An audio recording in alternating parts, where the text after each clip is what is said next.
Muy buenos días, son las 9 de la mañana de este miércoles 4 de junio del año 2025 y en este momento usted está viendo En Conexión por TVV Network y lo está escuchando por Éxito 107.1 FM en Miami. Hoy 4 de junio es el día de San Francisco Caracciolo y San Quirino Mártir.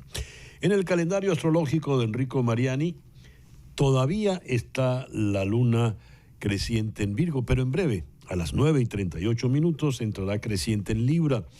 Luna de equilibrio, luna de paz, luna de armonía, la luna de las reconciliaciones, la luna en la que se puede llegar a un acuerdo donde todos serán beneficiados, luna de paz.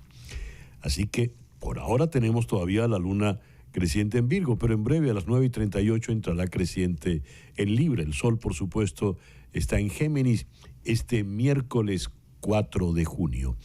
El 4 de junio de 1830 es asesinado en la Arboleda, en las montañas de Berruecos, el mariscal Antonio José de Sucre.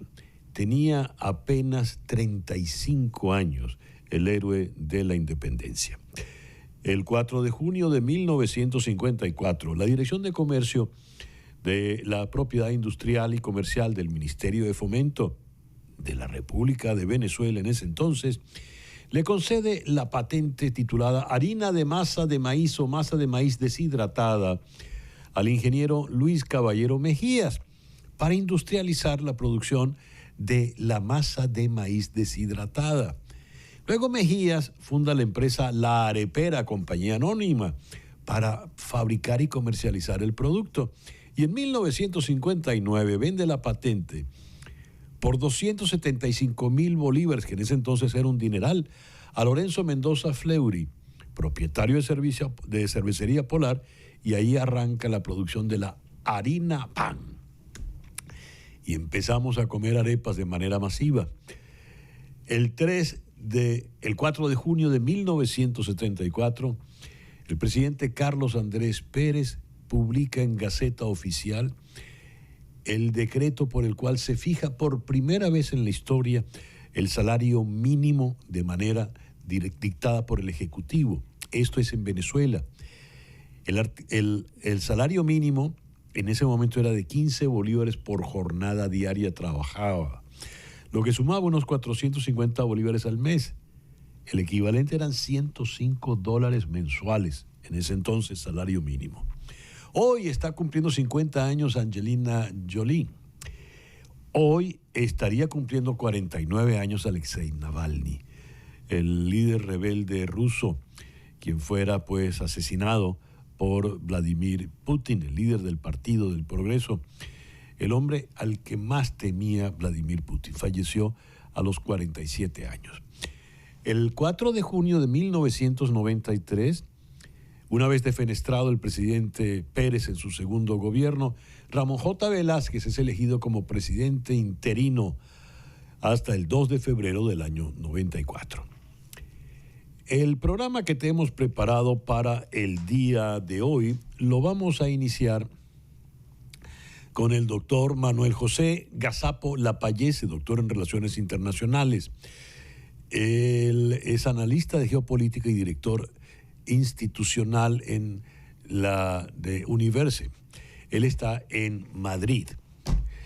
Y con él que vamos a tocar la solicitud de la OTAN de incrementar más del 2% del PIB en gastos militares a los países miembros de la OTAN. Eso es lo que pide el secretario general, Mark Rutte. Luego vamos a conversar en la ciudad de Washington con el periodista Rafael Salido.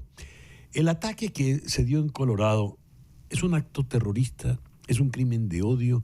¿Dónde está la diferencia entre uno y otro concepto? ¿Quién lo llevó adelante? Luego vamos a conversar con Ivania Cruz. Ella es abogada, defensora de derechos humanos. Nayib Bukele ha dicho a él no le importa que le digan dictador. Él lo que quiere es que los salvadoreños se sientan seguros. ¿Qué implica una frase, un desplante como ese? Luego vamos a conversar con Santiago Vargas Domínguez, doctor en astrofísica y profesor asociado del Observatorio Astronómico Nacional de Colombia. Los japoneses van a alunizar con una nave privada esta semana. ¿Qué misión van a hacer los japoneses? ¿Qué significa esta misión privada de los japoneses? Nuestro foro de hoy se lo vamos a dedicar al feminismo. ¿Ha cambiado el feminismo en la era actual?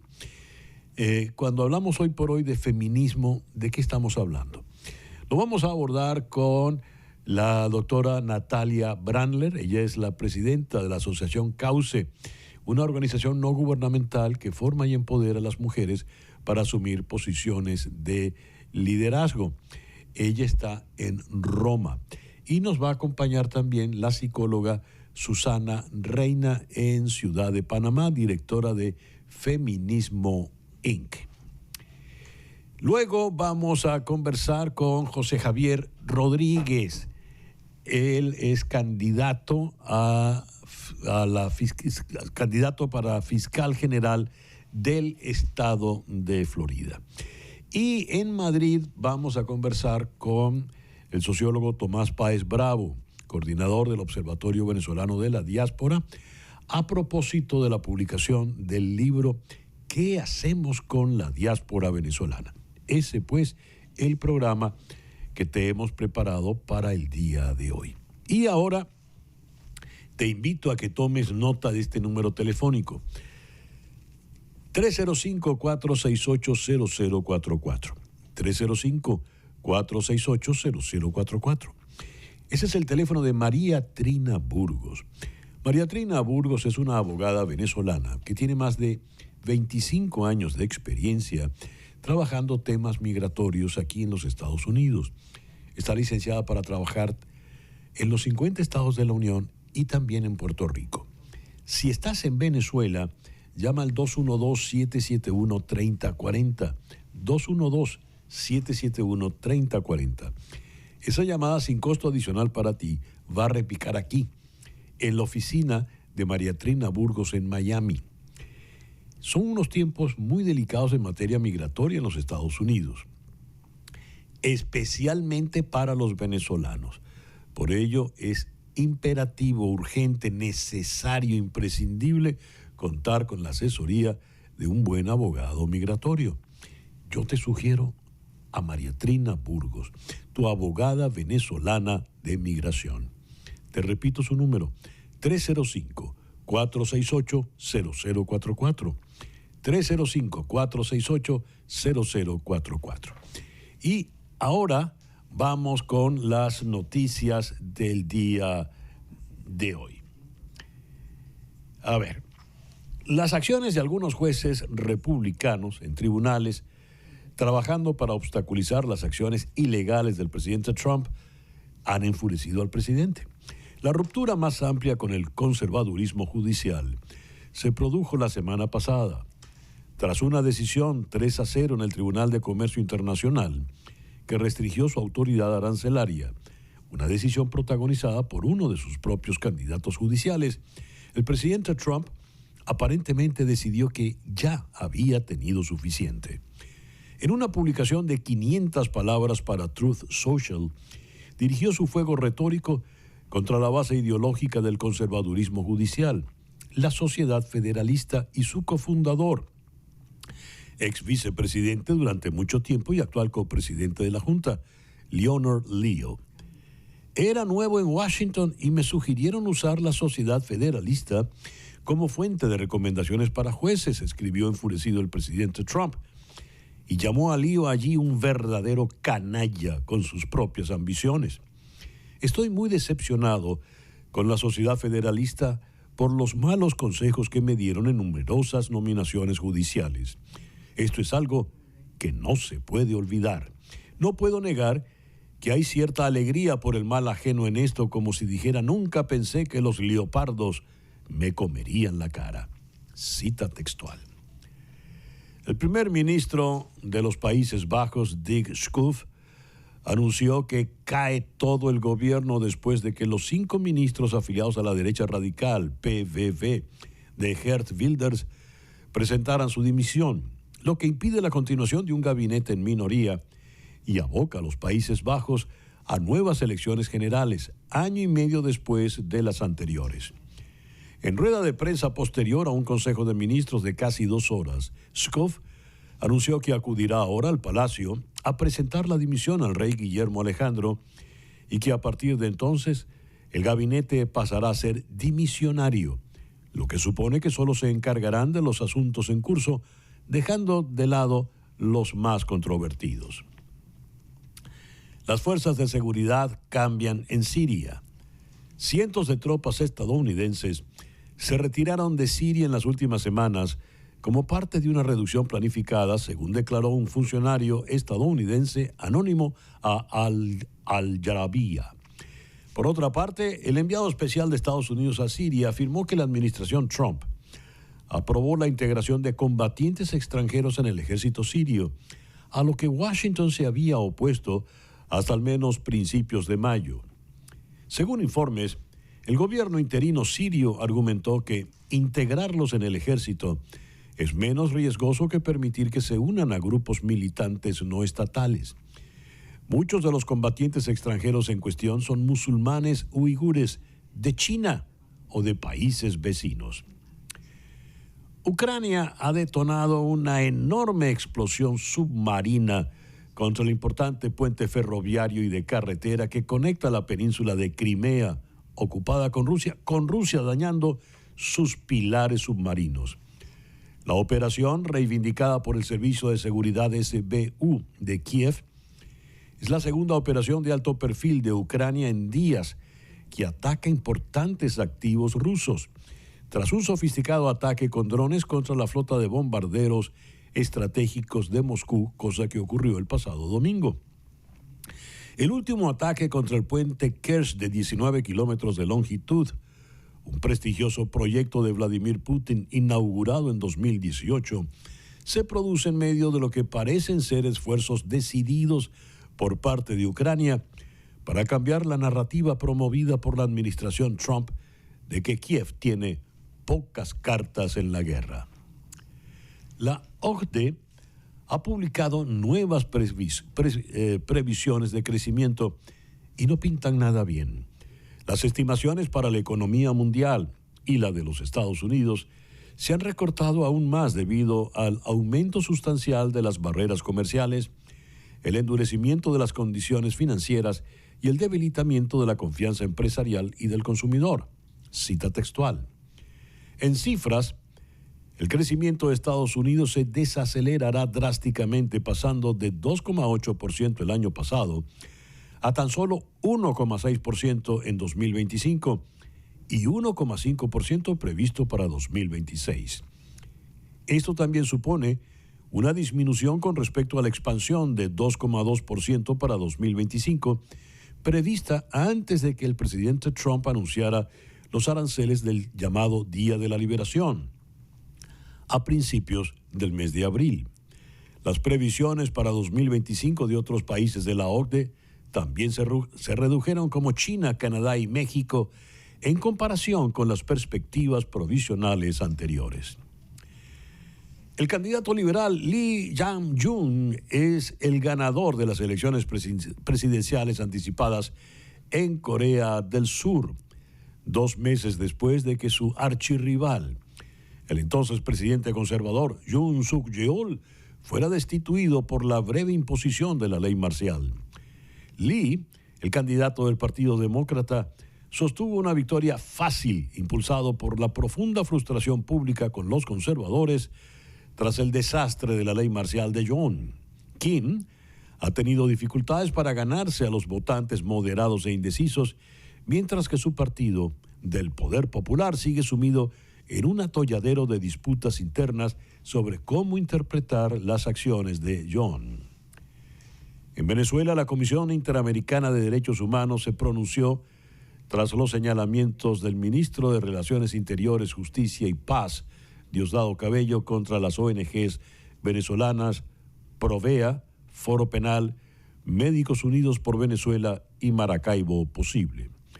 En su cuenta de la red social X, La institución condenó que se pretende ligar a estas organizaciones defensoras de derechos humanos con supuestas acciones terroristas. Estas afirmaciones se dan en un contexto de persecución y criminalización contra voces críticas, incluidas personas, periodistas, defensoras de derechos humanos y opositoras. Así lo recordó la Comisión Interamericana de Derechos Humanos sobre el deterioro del Estado de Derecho en Venezuela en los últimos meses. Y ahora vamos con nuestro editorial del día de hoy. En las pasadas elecciones, las del 25 de mayo, el Consejo Nacional Electoral dijo que se había logrado una votación del 42%. Cuando se va a evaluar el número de votantes, se estima en 5 millones oficialmente. Si el padrón electoral es de 21 millones, 5 millones no es el 42%, es apenas el 13%. Para que sea el 42%, el padrón electoral ha de reducirse. Y de hecho, el Consejo Nacional Electoral, sin advertirlo, lo redujo virtualmente a 18 millones, a 13 millones, perdón. Es decir, hay un faltante de 8 millones de votantes. Es una trampa retórica lo que ha hecho el Consejo Nacional Electoral. Crearon la figura de los llamados electores activos. ¿Quiénes son esos electores activos? Pues son los que votaron en las elecciones del 28 de julio. Dan por descontado que hay 8 millones de electores pasivos que no estuvieron el 28 de julio y que tampoco estuvieron el 25 de mayo. ¿Dónde están esos electores pasivos? No lo dice el Consejo Nacional Electoral, pero está reconociendo que hay 8 millones de electores venezolanos en el exterior. Forman parte de eso que se llama la diáspora. Si hay 8 millones de electores del padrón electoral, se entiende que el número de venezolanos en el exterior, en la diáspora, es muy superior. Por ello, ya se estima y se habla abiertamente de 1/3 de la población en el exterior. 27, 28 millones de venezolanos y ya 9, 10 millones de venezolanos están fuera. ¿Qué significa que 1/3 de la población no esté? Es como que nos hubieran amputado las extremidades. Es como si estuviéramos cojos como nación en la vida. ¿Qué hacemos con la diáspora? Con esa diáspora inmensa, con ese nuevo mapa que tiene Venezuela.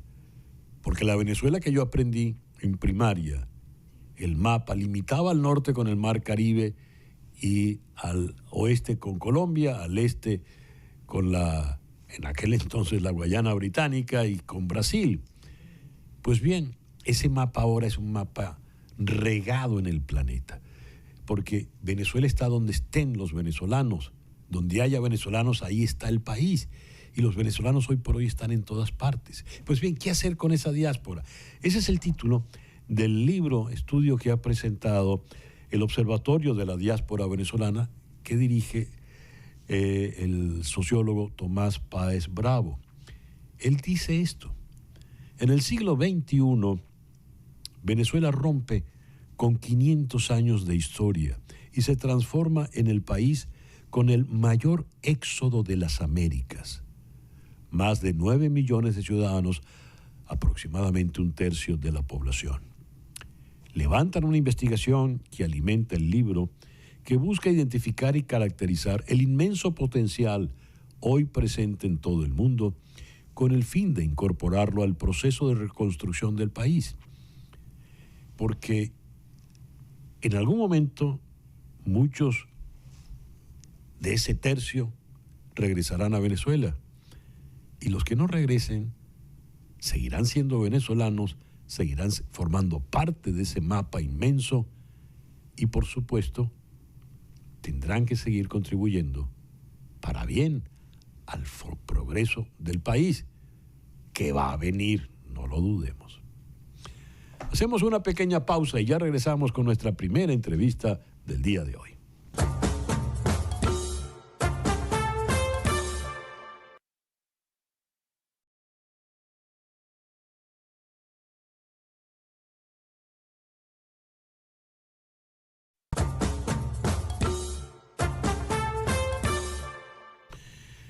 El presidente Donald Trump ha cambiado por completo la estrategia que traía Estados Unidos frente a Europa en general y frente a la guerra en Ucrania en particular. Se ha insistido en que si se retira Estados Unidos, como pareciera, del conflicto, gana Putin. Ante ello, Europa se ve en la necesidad de incrementar sus gastos militares para apoyar a Ucrania frente a la amenaza que representa Rusia. Pero ¿tiene Europa suficiente músculo para ello? ¿Está la OTAN en condiciones de hacerlo? Vamos a abordar este tema con el doctor Manuel José Gazapo Lapallese, doctor en Relaciones Internacionales y director institucional de Universe. Él está en Madrid. Doctor Gazapo, gracias por atendernos en el programa de hoy. El secretario general de la OTAN ha pedido que se incremente la contribución de cada país miembro en una cantidad importante del PIB. ¿Lo pueden hacer estos países? No le estoy escuchando. Es una magnífica... Sí, adelante. ¿Me escuchan ahora? Sí, perfecto. Ahora sí, perfecto. César, le decía buenas tardes, un placer estar con ustedes. Yo creo que es una magnífica pregunta y muy necesaria, especialmente porque la necesidad de la capacidad de poder garantizar una defensa, una autonomía estratégica por parte de los Estados miembros de la Unión Europea es algo que preocupa, pero no solo a la Unión Europea, sino también al resto de la OTAN y al resto del mundo. Ese incremento del porcentaje del Producto Interior Bruto dedicado a la defensa es algo que está en debate en este momento y a lo mejor ese 2%, del cual era el mínimo que se estaba exigiendo hasta el momento, tiene que incrementarse, pero no por una cuestión exclusivamente militarista o bélica, sino también por una cuestión de invertir en industria de defensa, invertir en disuasión y en invertir en un músculo que le permita a la Unión Europea ser autónoma en materia de seguridad y defensa, independientemente de cómo estén las relaciones con Washington, porque sabemos que en este momento, César, las relaciones diplomáticas entre Bruselas y la Casa Blanca no están en su mejor momento. Ha dicho el señor Rutte: nos enfrentamos al entorno de seguridad más peligroso en décadas. Y acota: no estamos en guerra, pero tampoco estamos en paz. A ver, esa especie de ambivalencia, ¿qué nos quiere decir en la realidad, Manuel José?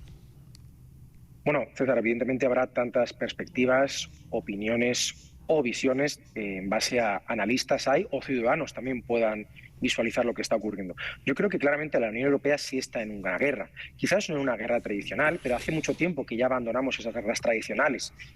No hace falta tener un enfrentamiento directo entre dos fuerzas armadas para que dos estados o dos entidades supranacionales tengan intereses enfrentados y de ahí se deriven guerras económicas, guerras diplomáticas o efectos colaterales de esos enfrentamientos. Yo creo que claramente, hablamos ahora, conectamos desde aquí, desde Madrid, desde España, desde Europa, hay un conflicto abierto con la Rusia de Vladimir Putin que ha violado claramente el derecho internacional desde hace ya mucho tiempo al invadir Ucrania. Pero hace bastante tiempo, hace años atrás, cuando ya empezó con la anexión de la península de Crimea, ya ha continuado ahora con la denominada operación militar especial. Eso sí que genera, evidentemente, un enfrentamiento directo, económico, diplomático, en el ámbito del derecho también, que enfrenta a la Unión Europea con Vladimir Putin y todo lo que está decidiendo desde Moscú. Por lo tanto, aunque no exista un combate, un enfrentamiento abierto, porque no hay fuerzas de la Unión Europea enfrentadas a las fuerzas rusas, creo que sí que estamos en una guerra, aunque podamos hablar de guerra asimétrica, guerra híbrida, etcétera, etcétera. Por lo tanto, esa declaración del señor Rutte habla más de ese escenario gris en el que ya estamos acostumbrados a movernos en el siglo XXI, ¿no? Donde no hace falta tener un enfrentamiento tradicional para verdaderamente generar una tensión geopolítica y geoeconómica importante. podríamos agregar el adverbio. A ver, planteo lo siguiente, doctor Gazapo. La Unión Europea todavía no está en la guerra, y subrayo el todavía, es decir, podría entrar porque hay consideraciones.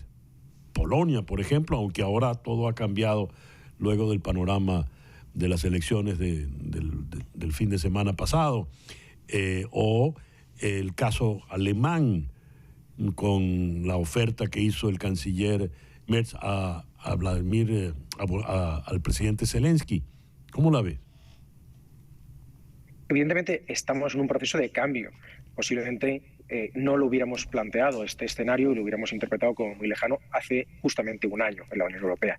Había muchos estados, como puede ser Alemania, como locomotora a nivel político, a nivel económico, a nivel industrial de la Unión Europea, que no estaba siendo proclive o no estaba siendo partidaria de apoyar desde el punto de vista militar a la Ucrania de Zelensky. Lo cierto y verdad es que todo ha cambiado en muy poco tiempo a razón de una invasión que no solo preocupa a Ucrania, sino que preocupa a Polonia, preocupa a Estonia, Letonia, Lituania, en definitiva a todos los países del Báltico que guardan o no guardan frontera directa con Rusia, porque se ve que esta tendencia de un realismo ofensivo o de un realismo expansionista puede llevar en un corto o mediano periodo de tiempo a un enfrentamiento directo donde se busque por parte del Kremlin invadir y anexionarse territorios de la Unión Europea, que eso activaría una serie de protocolos, una serie de cláusulas para garantizar la seguridad de los Estados miembros. Creo que ese miedo, que esa incertidumbre que provoca la determinación de Vladimir Putin de continuar con la guerra ha provocado que muchos Estados miembros comprendan que aunque todavía, como tú señalabas, César, todavía no estemos en guerra tradicional, sí estamos en un conflicto o una guerra mucho más difícil de identificar, pero que está ahí, ¿no? Que se ve por las tensiones diplomáticas, por las tensiones económicas. Se han cortado los flujos económicos o la compra de petróleo o de gas a Rusia, al menos por los gasoductos, ¿no? Por el Nord Stream 1, Nord Stream 2. Sin embargo, se le sigue comprando el gas licuado. Por lo tanto, yo creo que hay un cambio en Alemania, así como en otros estados, porque empieza a haber ya una voluntad política de armarse o rearmarse. Y de ahí viene la aprobación de ese plan de rearme europeo, que finalmente se ha llamado Readiness 2030, ¿no? Preparados para el 2030. Con lo cual, aunque se hable de que todavía no estamos en ese enfrentamiento y ojalá no lleguemos a ese enfrentamiento directo, creo que las actitudes y los movimientos van encaminados a disuadir o al menos prevenir que eso pueda ocurrir. Y si ocurre, que la gente esté preparada.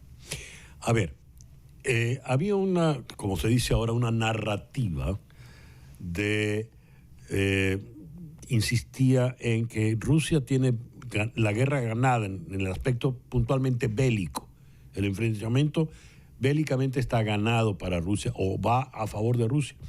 Pero ha habido un par de acciones importantes por parte de Ucrania. El ataque de los drones, primero, y luego el más reciente, pues, de los ataques submarinos. Realmente, ¿cuál es la situación de la guerra en este momento desde la exclusiva perspectiva bélica? Es una guerra de desgaste.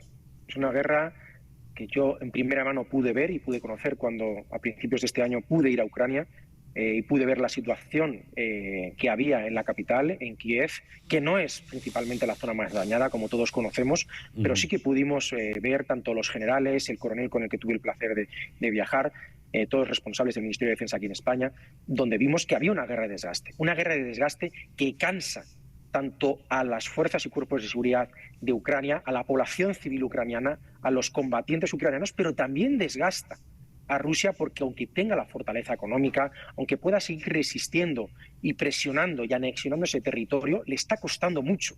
Esta operación militar especial estaba diseñada, como llegó incluso a reconocer Vladimir Putin, a ser mucho más rápida, mucho más eficiente y efectiva.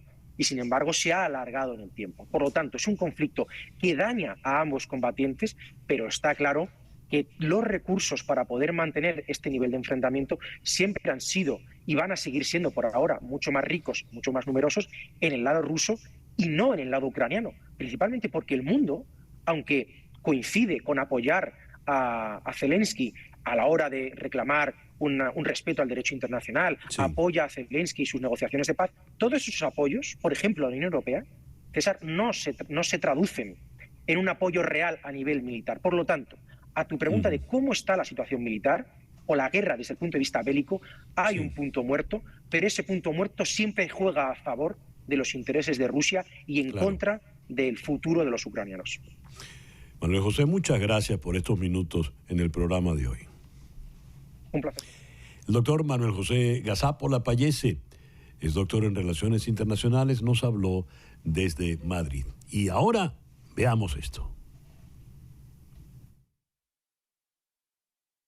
A Giornata Particolare, una jornada especial de 1977 del gran Ettore Scola. La historia es extraordinaria. Es el año de 1938, 6 de mayo. Adolfo Hitler visita por primera vez Roma y Mussolini decide paralizar la ciudad para que toda Roma se le rinda al Führer. El edificio donde vive nuestra protagonista, Antonieta, queda vacío. Se va su esposo, se van todos sus hijos, vestidos debidamente como fascistas a la gran celebración.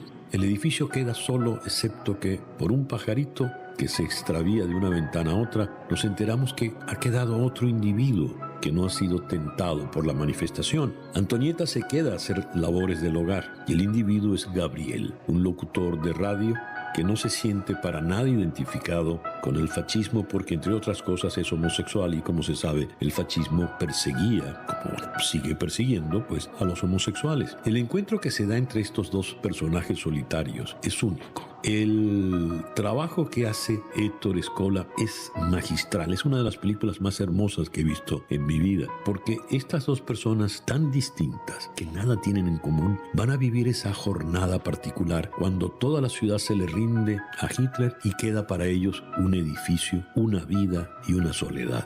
Que terminan haciendo el amor y enamorándose, usted dirá que es como el colmo, pero usted tiene que ver no solo lo que es un gran guión, extraordinariamente bien dialogado, no solo lo que es una gran dirección del maestro Scola, sino lo que son las soberbias actuaciones de Sofía Loren y Marcello Mastroianni, quien, por cierto, estuvo nominado al Oscar como mejor actor por esta película. Hay que buscarla y hay que verla todas las veces que sea necesario. La estoy recomendando para celebrar los primeros 90 años, sin duda, de la gran Sofía Loren. Una Giornata Particolare, una jornada particular de Ettore Scola, producido por Carlo Ponti, escrita por Maurizio Costanzo, Ruggero Macari y el propio Scola, con las actuaciones extraordinarias de Marcello Mastroianni y, por supuesto, Sofía Loren, de 1977.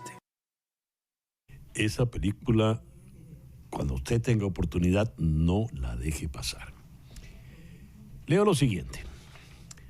Un hombre de origen egipcio que fue acusado de lanzar bombas incendiarias contra una manifestación pro-israelí en Colorado, hiriendo a una docena de personas, pasó un año planeando su ataque y utilizó cócteles Molotov en lugar de un arma, porque el no tener la ciudadanía estadounidense le impedía comprar armas de fuego, según dijeron los fiscales. Mi oficina acusó a Mohamed Sabri Solimán, de 45 años, de la comisión de un delito de odio. Eso lo dijo el fiscal federal J. Bishop Grewal, y aclaró que cuando ese delito incluye intento de asesinato, la pena federal máxima legal es cadena perpetua. Pero Patel, el jefe del FBI, lo había calificado de un acto de terrorismo. ¿En qué se diferencia un delito de odio y un acto terrorista? Son lo mismo. Vamos a hablar de esto. Vamos a Washington. Allí está el periodista Rafael Salido. Rafael, muy buenos días. Muchísimas gracias por atendernos en el programa de hoy. Un gusto, como siempre, César. Muchas gracias por la invitación. A ver, es importante a efectos de lo que está ocurriendo en Estados Unidos, sobre todo en materia migratoria, cuando los inmigrantes empiezan a ser vistos con cierta ojeriza, precisar el delito que cometió este individuo. Por supuesto, una acción a todas luces condenable. De ninguna manera se puede aceptar lo que hizo este Mohamed Sabri Soliman. ¿Qué información manejas en este momento, Rafael? Bueno, pues efectivamente todo apunta a que es un crimen perpetrado específicamente contra el pueblo judío. Había expresado en varias ocasiones en el pasado su odio a esta comunidad. Una situación que además se había visto exacerbada en los últimos tiempos debido al conflicto que hay en Gaza. Y esto había llevado a Mohamed Soliman a planear este ataque contra un pequeño grupo de una comunidad no, que no se identifica, que se define como apolítica, que da la bienvenida a todos, pero que es verdad que todas las semanas salía a protestar, no, más que realizaba una marcha en apoyo a los rehenes que todavía jamás mantiene retenidos y pidiendo su liberación. En esa marcha participaban gente de todo tipo, pero claro, principalmente son representantes de la comunidad judía. Y bueno, pues lo vio como un blanco fácil. Ellos en ningún momento habían pedido, aunque hay preocupación ahora mismo, el cliente se está hablando mucho de eso aquí, tanto como miedo, todavía yo diría que no hemos llegado por parte de la comunidad judía, no habían pedido apoyo de la policía y bueno, pues ahí se produjo el ataque en el que 8 personas, recordemos, resultaron heridas, 2 de ellas gravemente, que no están ingresadas y bueno, pues estamos a la espera que comience el proceso. Claro, el delito de odio está evidente, pero cuando Kash Patel, del FBI, el director del FBI, dice que es un acto terrorista, supone algo distinto, porque el delito de odio lo puede cometer una sola persona, como es este caso. Pero que haya un acto terrorista supone que hay ya un grupo, una conspiración, hay una estrategia, un plan, lo cual agrava mucho más el problema. ¿Qué manejamos en ese sentido? ¿Qué más ha dicho el FBI? No, realmente aquí la preocupación, y en esto seguramente un analista legal podría explicarlo mucho mejor que yo, intentaré más o menos diferenciar de forma simple. Al final, delito de odio es un delito que se produce por una cuestión puramente identitaria, de rechazo, de odio a una identidad. Puede ser un crimen homófobo, puede ser un crimen racista, antisemita, y generalmente está perpetrado por una persona. Puede estar perpetrado por más y puede ser organizado incluso, pero realmente una única persona puede perpetrar, y es lo más habitual, un delito de odio. Un acto terrorista implica, como bien señalabas, César, una organización. Casualmente, aquí los delitos de odio están penados gravemente, como también señalabas, se enfrenta a cadena perpetua. A efectos prácticos, en cuanto a la condena, no necesariamente grandes diferencias. La preocupación que existe aquí un poco en Washington con esa referencia que ha hecho Kash Patel, director del FBI, al tema del terrorismo, es que un delito de odio aislado puede dar un pie a reformas legislativas a medio plazo, pero poco más. Pero sin embargo, un delito de odio, un acto terrorista podría dar pie al gobierno a implementar medidas de emergencia que considerara. Y hay que recordar, por ejemplo, en el caso de los venezolanos, que tú conoces perfectamente, cómo se ha valido de esa presunta actividad terrorista por parte de un grupo específico que es el Tren del Aragua, para revocar los derechos de miles de venezolanos y expulsarlos de forma expedita. Esa es la preocupación que hay ahora mismo aquí en Washington por parte de una parte del oficialismo, por así decir, que la administración pueda valerse de este, ya no solo de este crimen, sino de otra serie. Hay una tendencia, es el tercer atentado Sí. notorio contra judíos en apenas 3 meses. Entonces, está la preocupación por parte de la comunidad también musulmana, que claro, es la que podría enfrentarse de alguna manera a una generalización que las pusiera a situaciones de falta de derecho. Ya. Rafael, muchísimas gracias por atendernos en el programa de hoy. Muy gentil. Muchísimas gracias a vosotros. Rafael Salido desde la ciudad de Washington. Hacemos una pequeña pausa y al regreso Nayib Bukele dice que a él no le importa que le digan dictador. es reconocer que lo es. Ya regresamos en Conexión.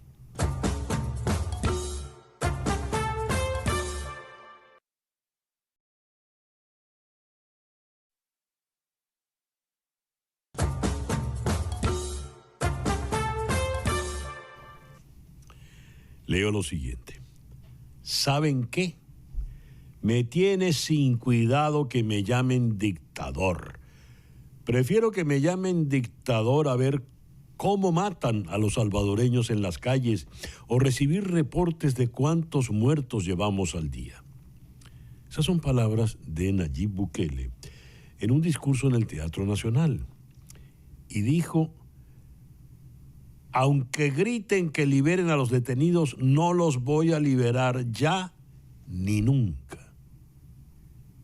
Él ha decretado la cadena perpetua para esos presos en El Salvador. ¿Cuál es la situación que se está viviendo allí?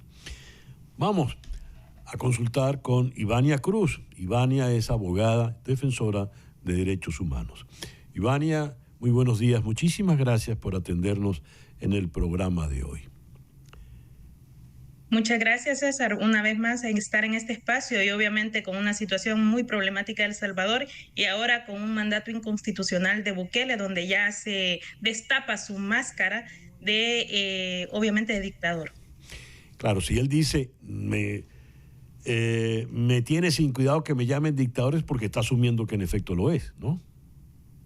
Claro que sí, en un primer momento lo está aceptando. Parece que con estos años ya el aparentar ser demócrata ya no le funciona, por una parte, y segunda, no es una cuestión de gustos, si a él le gusta que le llamen o no dictador, sino es una cuestión de hechos, porque él lo ha comprobado a la medida de lo posible en cada año, de que su política disfrazada de seguridad a costa de arriesgar los derechos humanos, obviamente también está disfrazada de una máscara que hace poco se ha revelado, ¿no? El tema de que el régimen de excepción nació precisamente de un pacto entre las pandillas que Bukele mantiene. Al ser esto una farsa, no le queda de otra que seguir manteniendo la imagen supuestamente de aparentar la seguridad, pero ahora vemos una política represiva, no solamente capturas arbitrarias, solamente en este año ha comenzado con una represalia a defensoras y defensores de derechos humanos con capturas como la de Ruth López, una mujer muy prestigiosa y abogada, como también la persecución política a las organizaciones a la cual yo represento, UNIDED, captura de Fidel Zavala, orden de captura hacia mi persona también, actualmente exiliada precisamente en el país por esas condiciones. Y ahora, en vez de utilizar este 1 de junio como corresponde según la Constitución, Bukele tenía que rendir cuentas a la población. ¿Qué es lo que ha hecho? ¿Dónde está el dinero del pueblo? Lo único que lo ha utilizado es para un mensaje represivo, un mensaje de miedo y para justificar sus acciones con llamar a enemigos a medios y periodistas independientes y a defensoras y defensores de derechos humanos. A ver, ¿ya todos los criminales, delincuentes están presos? Pregunto, según la lógica del señor Bukele. Según la lógica de Bukele, sí, porque ellos mismos presumen de que no hay homicidios, que cero, prácticamente son las cifras que se han manejado durante 1 año, 2 años, y ahora ¿por qué vamos a justificar mantener un régimen de excepción que, como su palabra dice, era excepción?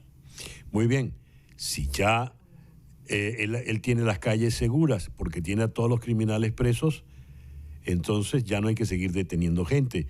Pero él sigue deteniendo gente, entonces está deteniendo a los defensores de derechos humanos. ¿Y eso por qué? Si no son criminales, solo son defensores de derechos humanos. ¿Por qué, Ivania? Porque como buen dictador no quieren que hablen mal de él. Él está capturando a cualquier voz crítica, sea este defensor de derechos humanos, sea este un líder comunitario, sea este un periodista. Bukele es sensible a su imagen a nivel exterior, porque a nivel nacional ya sacó obviamente una policía militar, donde ya la protesta la están criminalizando también, así han capturado a otros defensores de derechos humanos y líderes comunitarios, y ahora con esta ley de agentes extranjeros también quieren criminalizar la labor de las organizaciones, limitar la cooperación, situación que a los únicos que perjudican es al pueblo salvadoreño donde llega el beneficio. donde el gobierno no le está apostando, donde esos proyectos obviamente van destinados a los que más necesitan. Entonces, este tipo de ley, este tipo de medidas y este tipo de políticas solamente le sirven a Bukele para mantenerse en el poder, para que no existan personas críticas a su gobierno y donde obviamente es un deterioro de la democracia de 40 años de retroceso en El Salvador desde la llegada de Bukele. Él ha dicho, aunque griten que libere a los detenidos, no los voy a liberar ya ni nunca. ¿Ha decretado cadena perpetua entonces para todos los detenidos? ¿Esos detenidos en qué condiciones están detenidos? ¿Cuáles son las condenas? Lo que se avecina es un genocidio dentro de las cárceles, porque estas personas no van a durar mucho tiempo dentro de prisión. Hay muchas personas que ya han muerto por falta de asistencia médica, por tortura de los mismos custodios de centros penales y otras personas porque obviamente tienen una enfermedad crónica y no está siendo asistida, otros por desnutrición. Con los juicios masivos del régimen de excepción, que es precisamente las reformas que se han aprobado en El Salvador, y Bukele acepta que no hay un Estado de Derecho, que el mando de liberar a las personas está en él, no está en un juez, no está en la Administración de Justicia. Bukele está aceptando que no existe ese orden dentro de la independencia, de la institucionalidad de un Estado. Entonces a eso obviamente viene el hecho de que todas estas personas que también están criminalizando la pobreza no puedan durar porque las cárceles están en un 300% hacinamiento, a falta de toda esta asistencia y este deterioro. Y si las personas se van a mantener en esas 9 prisiones, porque no solamente existe el SECOT, sino que en las prisiones donde más muertes ha existido, como es el Centro Penal de Izalco, el de Mariona, puede llegar a un colapso. Y eso es lo que está pasando. En El Salvador, una persona detenida es una persona secuestrada, porque no se sabe nada de ello desde el momento de su detención. Ivania, cuando Bukele dice van a quedarse aquí presos para siempre, parece la condena del conde de Montecristo, ¿verdad? De Edmundo Dantes.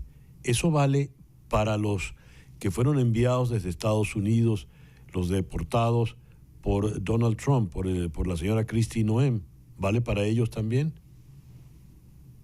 Realmente no tendría que aplicar bajo el orden de ideas de legal, ¿no? Primero porque es un tercer país donde estas personas no han cometido delitos y están secuestradas en un tercer país. En segundo lugar, estas personas no están a la disposición de ningún juez, de ninguna administración de justicia, porque no han cometido ningún delito, ni tampoco fueron capturados precisamente en El Salvador, sino que han sido deportados y ahora secuestrados en el SECOT. No debería de aplicar. Y realmente es un conflicto legal internacional cuando hablamos sobre estas personas. Ahora, prácticamente estas personas, yo lo puedo llamar como que es un régimen de excepción a nivel internacional utilizado como una mercancía, como una trata, y que Bukele ha puesto al servicio, ¿no? Precisamente de alquilar esta cárcel para mantener a estas personas inmigrantes. No tendría por qué aplicar más, sin embargo, parece que es un acuerdo de 2 países que se desconoce y existe una incertidumbre a dónde va a ser el resultado de estas personas, porque no hay una legalidad, no hay un marco jurídico dentro de todo ello. Antes de cerrar la entrevista, Ivania, me queda una duda, una curiosidad. ¿Siguen los políticos venezolanos asesorando a Nayib Bukele, ese grupo pequeño de políticos del Partido Voluntad Popular de Venezuela, asesorando de manera muy directa al presidente Bukele? Claro que sí. En un país tan pequeño está concentrado una, se puede decir, red internacional de políticos, tanto de Venezuela, de Colombia, de Argentina y de Estados Unidos. Prácticamente de ahí están saliendo políticas muy represivas y están utilizando como un modelo, no solamente que Bukele sea un problema de El Salvador, no, ese modelo obviamente lo están replicando en otros países y está siendo financiado desde Estados Unidos para que este tema de, entre comillas, seguridad se venda a otros países, cuando, lo que yo repito, cuando realmente el régimen de excepción no ha servido precisamente para una seguridad de la población, sino que fue una tregua de pandillas justificada de esta manera. Los desaparecidos en El Salvador se mantienen, no significa que no esté ocurriendo nada, tampoco es como se vende, y también por el hecho de que la farsa de este régimen de excepción, que es lo que le da más popularidad a Bukele y es utilizada por Estados Unidos para otros países, lo quieren mantener. Pero las máscaras ya comenzaron a caerse y ya Bukele ya se está obviamente destapando como el dictador que es. Ivania, muchísimas gracias por atendernos en el programa de hoy. Gracias, César. Un saludo para todos los que nos ven y nos escuchan. Ivania Cruz es abogada, defensora de derechos humanos, y ya la escucharon, pues. Ella es salvadoreña y se encuentra en el exilio. Leo lo siguiente.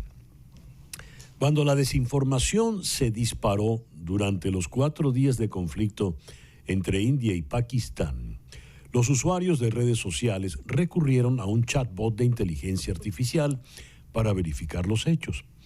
Pero se encontraron con más falsedades, lo que subraya su poca fiabilidad como herramienta de verificación de datos. Con la reducción de verificadores humanos en las plataformas tecnológicas, los usuarios recurren a los chatbots basados en inteligencia artificial como Grok de xAI, ChatGPT de OpenAI y Gemini de Google en busca de información fiable. Hola Grok, ¿esto es verdad? Se ha convertido en una pregunta habitual en la plataforma X de Elon Musk, donde el asistente de IA, inteligencia artificial, está integrado, lo que refleja la creciente tendencia a buscar desmentidos al instante en las redes sociales. Pero las respuestas suelen estar plagadas de desinformación. Grok, ahora bajo un nuevo escrutinio por insertar genocidio blanco, una teoría conspirativa de extrema derecha, en consultas que no están relacionadas con ello, identificó erróneamente un antiguo video del aeropuerto de Jartum, en Sudán, como un ataque con misiles contra la base aérea Nur Khan de Pakistán durante el reciente conflicto de ese país con India. Las grabaciones de un edificio en llamas en Nepal se identificaron erróneamente como que probablemente fueran la respuesta militar de Pakistán a los ataques indios. La creciente desconfianza en Grok como verificador de datos se produce cuando X y otras grandes empresas tecnológicas han reducido sus inversiones en verificadores de datos humanos. Eso lo dijo Mackenzie Sadeghi, investigadora del organismo de vigilancia de la desinformación NewsWard. En esas estamos. Vamos ahora a otros asuntos. Vamos a la Luna, por ejemplo. La compañía japonesa de exploración espacial iSpace está lista para intentar su segundo alunizaje esta semana. ¿Pero qué entregará su nave espacial a la superficie lunar? Vamos a consultar con un experto en la materia. Vamos a la ciudad de Bogotá, donde está el doctor Santiago Vargas Domínguez. Santiago es doctor en astrofísica y es profesor asociado en el Observatorio Nacional de Colombia. Santiago, muy buenos días. Muchísimas gracias por atendernos en el programa de hoy. Muchísimas gracias, César. Muy buenos días. ¿Qué va a hacer esta misión japonesa en la Luna? Bueno, va a intentar algo que no pudo hacer ya hace un tiempo. Esta es una empresa comercial fundada en el año 2010 y ha estado obsesionada con las misiones a la Luna, pero ya lo intentó hace un par de años y tuvo problemas para ese aterrizaje en la Luna, que es muy complicado. Finalmente va a intentarlo de nuevo el próximo jueves hacia mediodía. Vamos a ver si lo logra poner esa misión que se llama Resilience y desplegar un rover que va a explorar el entorno lunar que se llama Tenacious. Esto lo van a hacer en un sitio hacia el norte de la geografía lunar que se llama Mare Frigoris o Mar del Frío. Y bueno, si todo sale bien, pues tendremos la primera misión exitosa, el primer alunizaje exitoso de una empresa japonesa en la Luna, lo cual pues es un hito para la exploración comercial de la Luna. Ahora, estoy leyendo que va en un cohete Falcon 9 de SpaceX. ¿En ese fue? Así es. Uh-huh. Eso sucedió hace un par de meses. SpaceX tenía a esta misión y también otra misión que de hecho ya se posó sobre la Luna hace un par de meses de otra empresa, pero esta vez norteamericana, que se llama Firefly Aerospace. Ellos iban juntos en el mismo cohete. Esta misión japonesa tomó un camino más largo hacia la Luna, pero la de Firefly ya llegó en marzo de este año a la Luna. ¿Qué dificultó el intento anterior, Santiago? Bueno, es muy complicado desde el punto de vista de la trayectoria que tiene que seguir una misión y todas las fases, las etapas para poder planear un alunizaje. Ya no le llamamos alunizaje, sino aterrizaje en la Luna. Hay que tener en cuenta que estos objetos tienen que primero entrar en una órbita lunar, luego ir ajustando los parámetros de la órbita.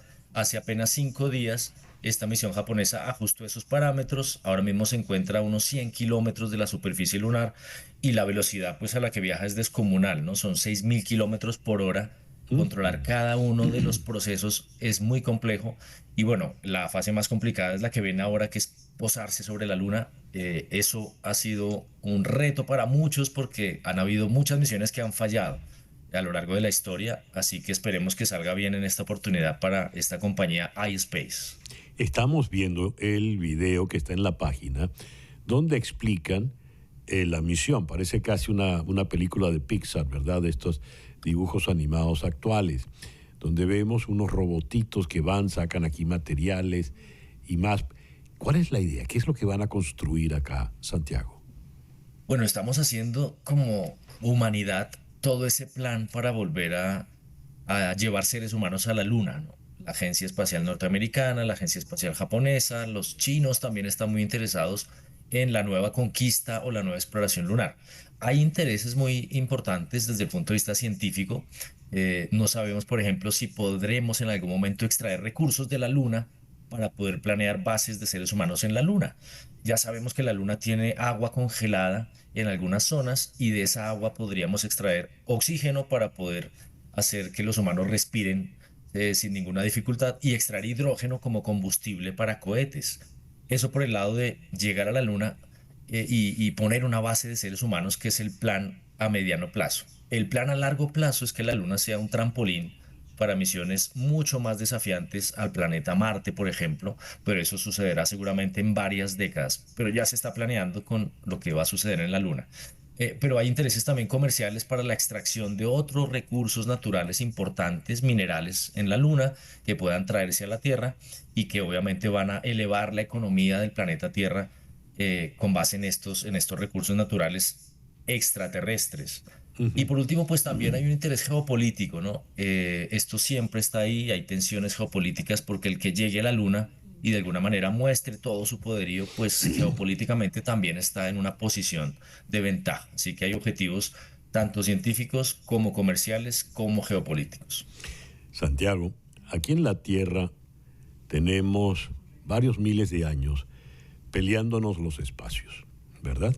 Recién tenemos una guerra en Ucrania porque el señor Putin dice que tal península, tal pedazo de tierra es de él, de Rusia. Si eso pasa acá, donde hemos nacido y hemos caminado históricamente durante milenios, ese pequeño satélite, ¿cómo se distribuye la superficie? Porque va una misión japonesa y antes fue una de la India y están los chinos y están los americanos y están los intereses privados, porque a todas estas el señor Elon Musk de SpaceX es SpaceX, no es que necesariamente él sea surafricano o norteamericano. ¿Cómo se va a ver esa distribución política? Iba a decir geopolítica, pero será más bien selenepolítica, ¿no? Así es. Pues una pregunta muy interesante para la cual no hay una respuesta clara y certera. Justamente uno de los intereses es que haya más personas dedicadas al tema del derecho espacial, porque tenemos tratados de uso del espacio ultraterrestres de los años 50, a esos tratados se han sumado países, pero luego hay acuerdos individuales. La Agencia Espacial Norteamericana, la NASA, por ejemplo, con su programa Artemis, ellos también tienen acuerdos Artemis a los cuales ya se han unido más de 50 países, pero como bien mencionas, hay ejes que están, digamos que paralelamente tratando de generar sus propios acuerdos. Ahí están pues los rusos con su agencia espacial, los chinos, los países árabes, y sin duda es uno de los problemas o de los desafíos más álgidos que tenemos en este momento, saber cómo vamos a controlar esos recursos en la Luna, de quién son, y establecer que si yo llego con una misión y establezco una base en la Luna, cómo se van a manejar todos los problemas limítrofes y de control del suelo lunar. Eso es un desafío que todavía no tenemos una respuesta clara sobre qué va a pasar. La meta ulterior en realidad no es la Luna, sino Marte, tengo entendido, ¿verdad? Es el planeta, no el satélite. ¿Y qué ventaja tiene ir en lugar de la Tierra a Marte, ir de la Luna a Marte? Es que está más cerca, físicamente hablando. Bueno, de alguna manera, eso depende de las épocas del año. Hay momentos en los cuales incluso Marte está más cerca a la Tierra, otros más lejos, pero llevar y establecer, digamos, un plan piloto en la Luna nos permitiría saber cuáles son los desafíos en un entorno que está relativamente cercano a la Tierra, 380.000 kilómetros. Eso es como darle 10 vueltas a la Tierra, mientras que Marte pues ya es dar un salto tremendo, ¿no? Si tenemos algún problema y no podemos, digamos, corregirlo a tiempo, pues eso implica perder meses y meses en una misión a Marte que dura muchísimos meses. Mientras que en la Luna podemos estar en cuestión de 4 días, regresar, hacer ajustes y asegurar un poco más la supervivencia de los seres humanos que se enfrenten a estas misiones y que no sea una misión kamikaze a la cual no sabemos si vamos a poder tener los seres humanos de regreso. Pero estos planes a Marte, pues primero seguramente empezarán con viajes tripulados acercándose al planeta Marte, luego orbitando el planeta Marte, y la última fase será ya descender al planeta Marte y poder ver las condiciones para poder establecer bases de seres humanos permanentes en el planeta Marte. Esto ya es parte de la especulación, casi que la ciencia ficción, pero en algún futuro lejano seguramente tendremos la capacidad de establecer bases de seres humanos con permanencia allí. Será la primera vez que vayamos a otro planeta, ¿no? Ese es el desafío más grande que tenemos ahora, porque la Luna pues ya se quedó corta, ya hace más de 50 años pisamos la Luna, falta ese gran paso a otro planeta. Claro, lo interesante es que ese espacio exterior le pertenecía a la ciencia ficción, ¿verdad? A la fantasía. Y la ciencia real le ha ido quitando espacios a la ciencia ficción. Va a haber un momento en que no va a haber ya ciencia ficción, sino la realidad. ¿No es así, Santiago? De acuerdo. Es lo que ha venido sucediendo históricamente. Cuando Julio Verne escribe su famoso Viaje a la Luna, pues esto era completamente ciencia ficción, la descripción que él hace de los métodos para llegar a la Luna con un cohete, la forma como se impacta la Luna, de hecho el regreso de los seres que venían después de ese viaje lunar, todo eso era ciencia ficción y ya se convirtió en una realidad pues hace más de 50 años. Por eso creo que la ciencia se alimenta muchísimo de la ciencia ficción y viceversa, ¿no? En la ciencia ficción también hay mucha ciencia detrás. Entonces creo que son dos cosas muy articuladas. Eso que estamos viendo, Santiago, eso no es ciencia ficción, eso es la realidad de el proyecto que van a hacer, ¿verdad? Pero como te decía, parece una película de Pixar. Así es. Aquí estamos viendo cosas que ya en un futuro muy lejano, ¿no? Se va a establecer ese Moon Valley. La idea es tener allí, pues, condominios. De hecho, se está pensando también en hacer turismo lunar, que personas puedan ir y pasar unas vacaciones, una temporada en la Luna y regresar. Eso yo creo que en algún momento lo lograremos, pero probablemente no antes de 30 a 50 años, ¿no? Los avances son muy lentos, más lentos de lo que quisiéramos. Santiago, muchas gracias por estos minutos en el programa de hoy. Muchísimas gracias y un feliz resto de día para todos. El doctor Santiago Vargas Domínguez del Observatorio Astronómico Nacional en Colombia nos habló desde Bogotá. Hacemos ahora una pequeña pausa y al regreso venimos con nuestro foro del día de hoy. ¿Ha cambiado el feminismo en la era actual? Esto es En Conexión.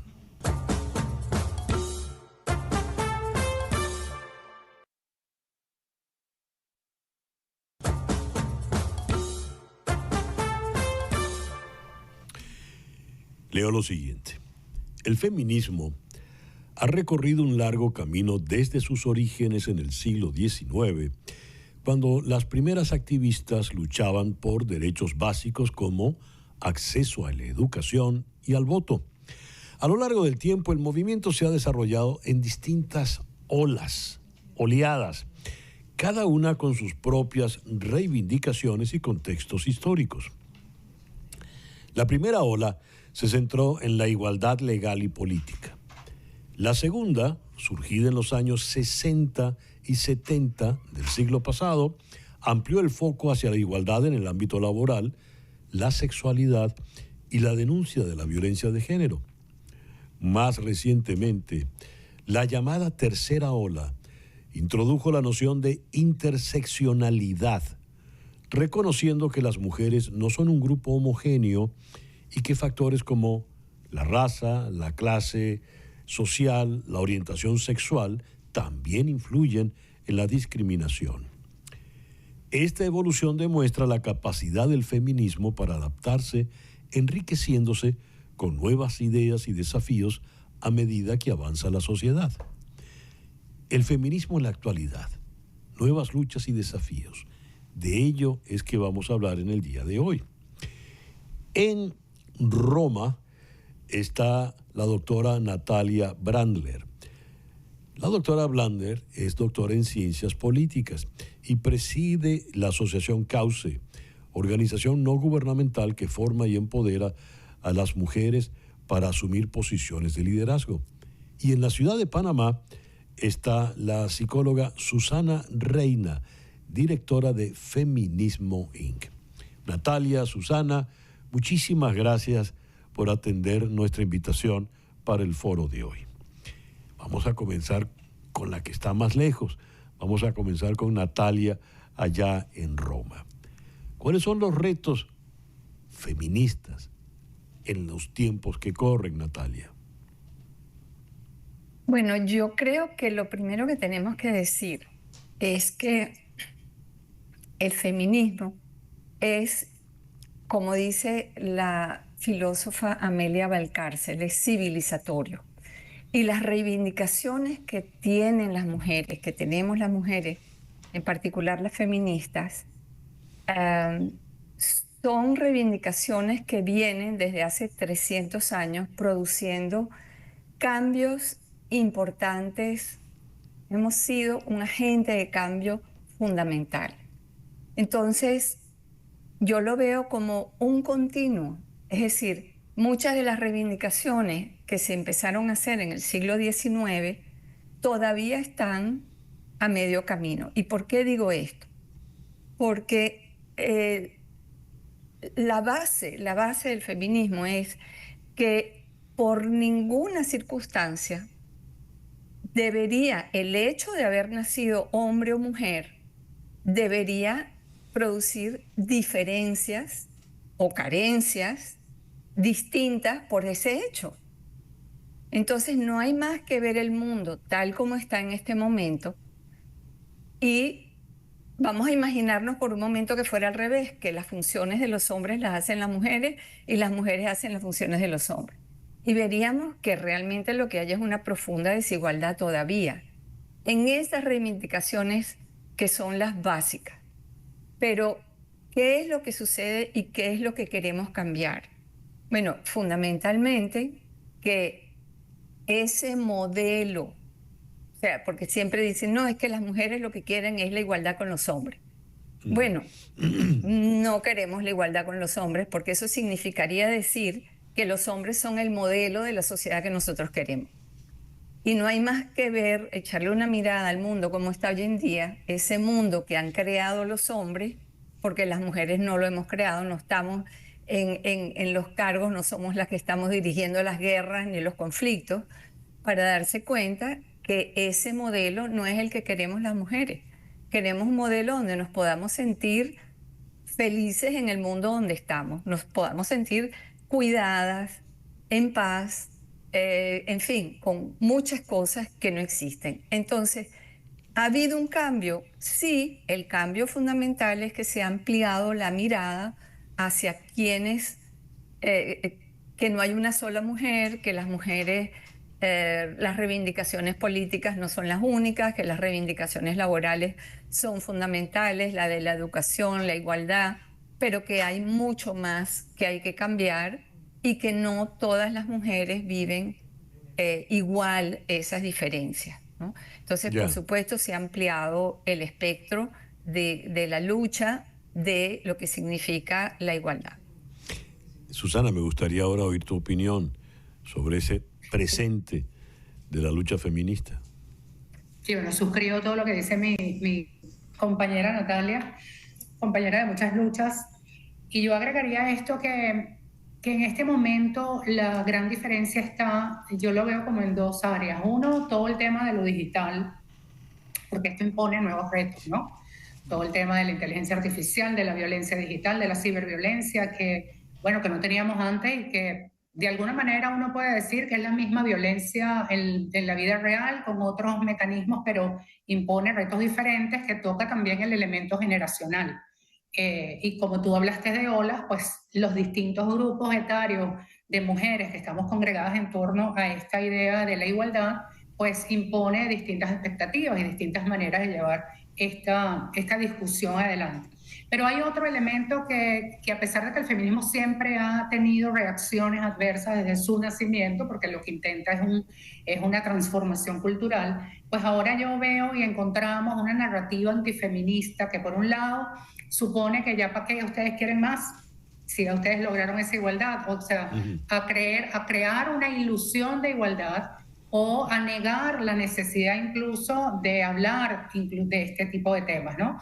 Esa narrativa antifeminista no la vemos como casual, tiene mucho que ver con grupos ultraconservadores y con agendas políticas que implican echar para atrás muchos de los avances. Por ejemplo, tienes a Milei eliminando el Ministerio de la Mujer en Argentina y quitando presupuestos, igual Donald Trump, igual Bukele, como que vienen con la idea de incluso de desaparecer el feminicidio como categoría penal, y que hace pensar que, bueno, que tantas conquistas y tantos avances a medias que llevamos por ahí, pues puedan retroceder. Esto es un reto importantísimo que todo el movimiento feminista, no importa la corriente que lo conforme, pues tiene que unirse en torno a ello porque podemos perder muchos de los avances conquistados y eso sí nos pone otra vez en volver a empezar. Así que yo creo que ese pesimismo que nos quieren contagiar de esa narrativa, pues tenemos que empezar a mirarla y enfrentarla con quizás más creatividad,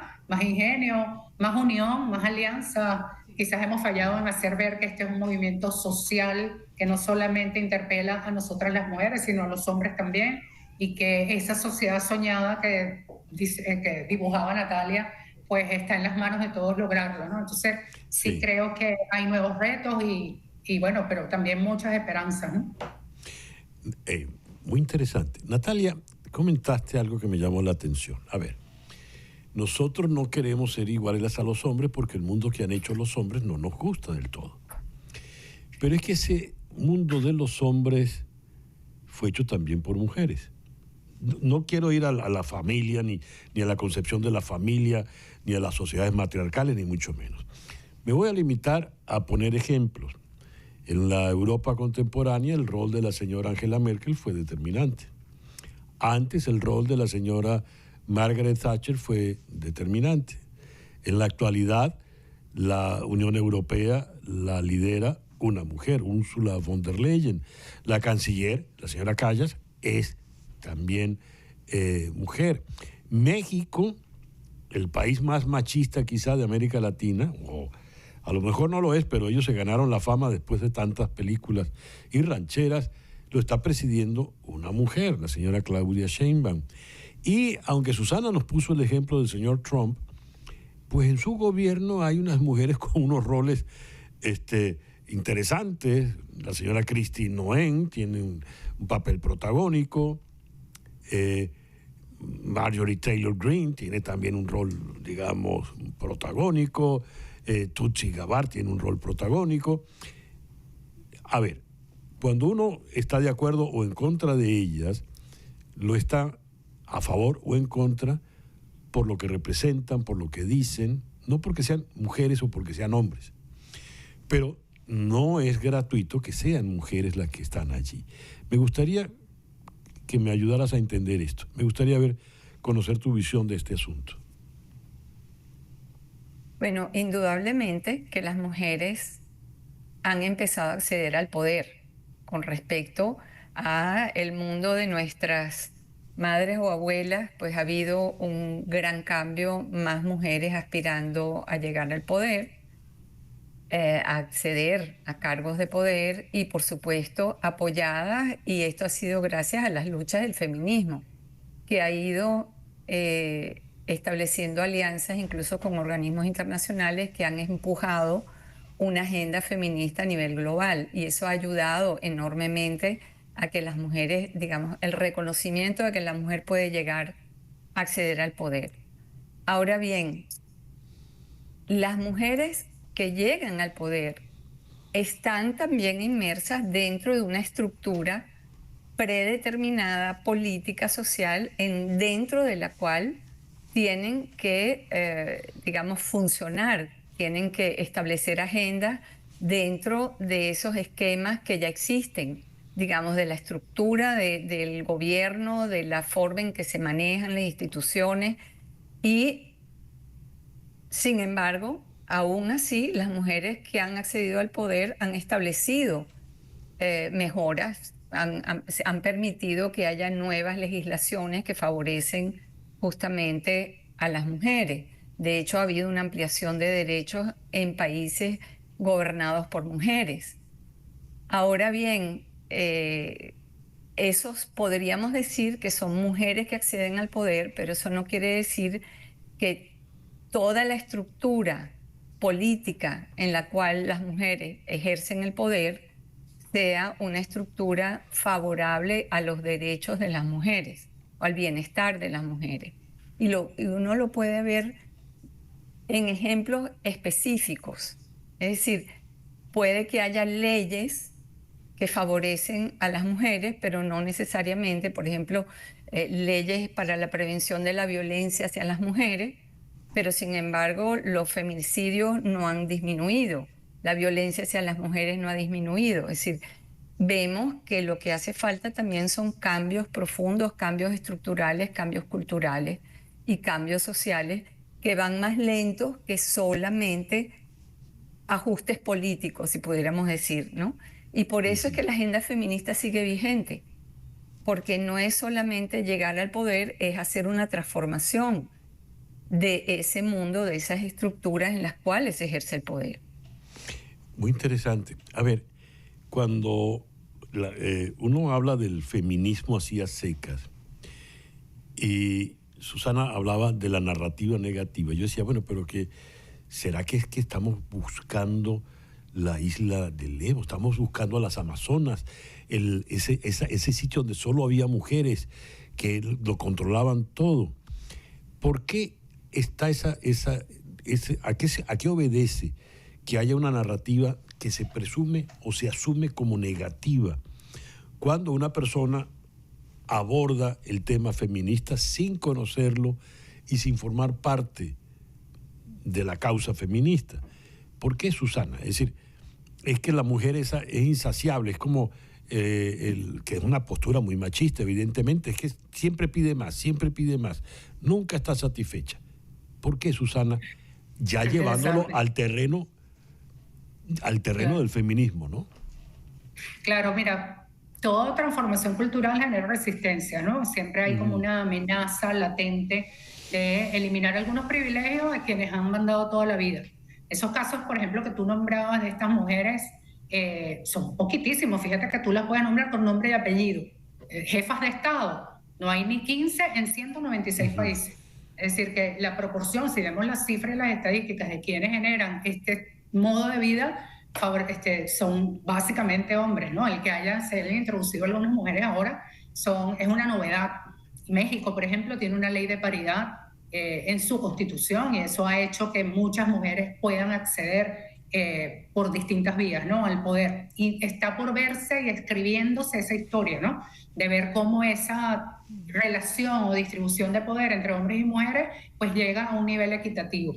Las mujeres no queremos venganza, que tendríamos un montón de elementos como para apostar a esa agenda. Lo que queremos es justicia, así que denle gracias a Dios que uno no está aquí con el hacha y el cuchillo. Es un movimiento pacífico que tiene solo 300 años contra 7.000 años de historia patriarcal, y que bastante que hemos avanzado, pero obviamente si tú ves los grandes números y los pequeños también, todavía hay países donde las niñas no estudian, todavía hay mutilación genital femenina, todavía hay muchísima pornografía, alquiler de vientres y prostitución como medios de vida y disfrazados de empoderamiento, y que generalmente lo que genera es una explotación sexual de las mujeres donde se lucran unos pocos. Todavía hay países donde el aborto no está penalizado y criminalizado. Es decir, hay avances lentos, desiguales, que no podemos decir, sí, ya nosotros llegamos, ¿qué más quieren ustedes? Queremos exactamente lo que han tenido los hombres toda la vida, sin necesidad de estar peleándose, ¿sabes? Y queremos una sociedad donde hombres y mujeres podamos vivir en armonía. No es embrismo, no es un grupo, no es las Amazonas ahora encima de todos los demás, sino más bien una sociedad donde todos podamos convivir en paz, pero donde tú no me discrimines ni me apliques reglas sexistas solo por haber nacido mujer. Y eso, César Miguel, existe y está súper documentado. A veces creen que exageramos, pero no es así. Ojalá fuera cuentos de camino. No, Susana, evidentemente estamos hablando en un contexto occidental, porque ni hablar de lo que ocurre en Irán, de lo que ocurre en los países musulmanes, pues es decir. Sí, pero fíjate Afganistán como era hace unos años y como está hoy. Exactamente. Irán, las mujeres iraníes que se graduan de médicas, de ingenieras, ¿dónde están hoy? ¿Sabes? O sea, que todo eso se puede perder en un tren. Por eso, lo decía a beneficio de nuestra conversación ahorita. Evidentemente todo el contexto se ha reducido a lo que es Occidente. Y volviendo a ese contexto, Natalia, hay algo que quisiera tocar. Porque cuando uno, por ejemplo, critica el gobierno de la señora Cristina Kirchner, lo critica por mal gobierno, ¿verdad? Y cuando uno elogiaba el gobierno de la señora Angela Merkel, no porque ella fuera mujer, sino porque era un buen gobierno. Y así ha ocurrido en todos. Yo creo que las mujeres, como gobernantes, como gerentes, como administradoras, con las notorias excepciones, por ejemplo, de la señora Kirchner, han sido extraordinarias, han sido muy, muy positivos. Pero, ¿de qué manera eso se puede establecer como algo normal? Por ejemplo, en Estados Unidos todavía tener una mujer presidente pues ha costado. Ha habido 2 intentos y los 2 intentos, por las razones que sean, han fracasado. Políticamente hablando, ¿a dónde va eso? Natalia. Bueno, fíjate que hay un tema del que no hemos hablado, que es el tema de los obstáculos que tienen las mujeres una vez que llegan al poder. ¿No? Pero digamos, en el lado positivo de lo que estabas mencionando antes, efectivamente, y el ejemplo que ha salido incluso en revistas como Forbes, de cómo se manejó la crisis del COVID en el mundo, de cómo las mujeres que estaban al mando, sean primeras ministras, fueran presidentas, manejaron la crisis del COVID de una manera mucho más eficiente, porque lo hicieron entendiendo qué es lo que sucede en el tema de los cuidados, y porque además no habían eliminado, como han eliminado muchos gobiernos dirigidos por hombres, los presupuestos que se dedican a la salud pública y en particular a ese tema de los cuidados. Es decir, cuidados que incluyen, en fin, una amplia gama. Ahora, además del buen gobierno, ¿por qué, como decía Susana antes, hay tan pocas mujeres? Porque las mujeres tienen una carga de cuidados que no ha cambiado todavía.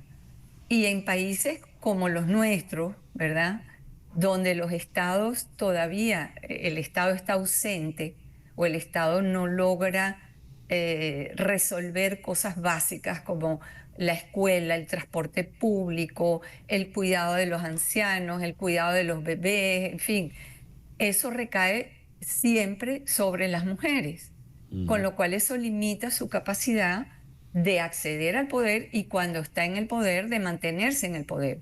Fíjate que la primera ministra de Nueva Zelanda dijo: ya yo goberné por un tiempo y ahora, lo siento, tengo una familia y me quiero ocupar de ella. Porque es decir, hay un problema de cuidado que siguen estando en manos de las mujeres. Y ojalá entonces que las mujeres pudieran acceder al poder en mayor número, porque las mujeres suelen tener la visión de que el poder no es no es extractivo, no es destructivo, no es para acabar con el otro, sino es el poder para. ¿Qué puedo hacer yo ahora que estoy en el poder? El tiempo se nos ha acabado, pero te voy a dejar la palabra para concluir, Susana, pero breve porque el tiempo se nos acabó. Solo quiero decirles que yo suscribo plenamente todo lo que han dicho. Por mí, las mujeres tienen mayor sentido gobernando y manejando las cosas. Mi casa la maneja mi mujer, mi vida la maneja mi mujer y creo que me ha ido bastante bien. Susana, por favor, tu conclusión. Gracias, César Miguel. Bueno, nada, buenísimo tenerte como aliado y confeso feminista, porque necesitamos muchas voces en esta lucha y ojalá todos quienes nos escuchen se quiten esa idea de que el feminismo es una cosa maluca, ¿sabes? Que nos pone como en el espectro de las brujas, sino mujeres de distintas edades, de distintas procedencias y distintas nacionalidades que estamos unidas en una agenda global para hacer que este sea un mundo mucho más vivible y amable con todos, hombres y mujeres. Gracias, Susana. Muchísimas gracias, Natalia. Ha sido una conversación muy, muy grata y creo que fructífera también. Gracias. Gracias a ti. Susana Reina es psicóloga, directora de Feminismo Inc. en Ciudad de Panamá, y Natalia Brandler es doctora en Ciencias Políticas y nos habló desde Roma. Una pausa y ya regresamos en Conexión.